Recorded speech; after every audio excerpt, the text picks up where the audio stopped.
Après les livraisons de colis ou de repas, voici que se développent désormais en Espagne les livraisons de tests Covid à domicile.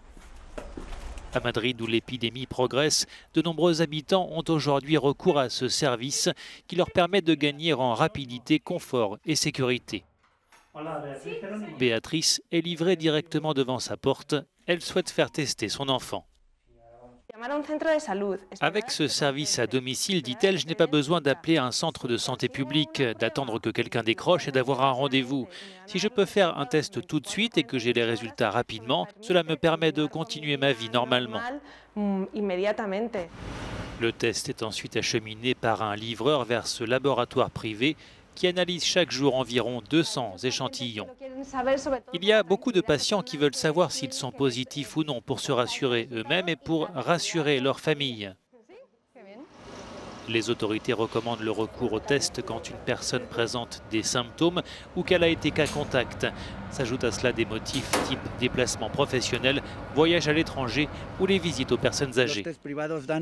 Les tests privés rassurent et permettent de mieux gérer sa vie personnelle pendant la pandémie, mais tout le monde n'a pas les moyens de se les procurer. Problème, Madrid a réduit sa capacité de test et se faire tester via le système de santé publique est devenu très compliqué.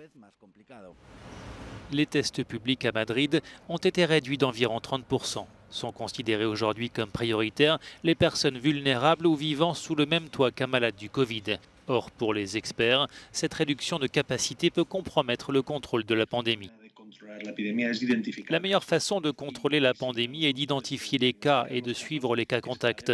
Un bon diagnostic des cas est donc essentiel pour les isoler afin qu'ils ne propagent pas davantage le virus et réduisent ainsi le taux d'infection. Les tests sont donc essentiels. L'Espagne est le premier pays de l'Union européenne, le 6e au monde à avoir franchi le cap du million de cas de contamination, dont plus de 16 000 en 24 heures selon le dernier bilan. Entre les tests privés qui posent des problèmes d'inégalité et les tests publics engorgés et réservés aux personnes prioritaires, le système peine à trouver la meilleure formule.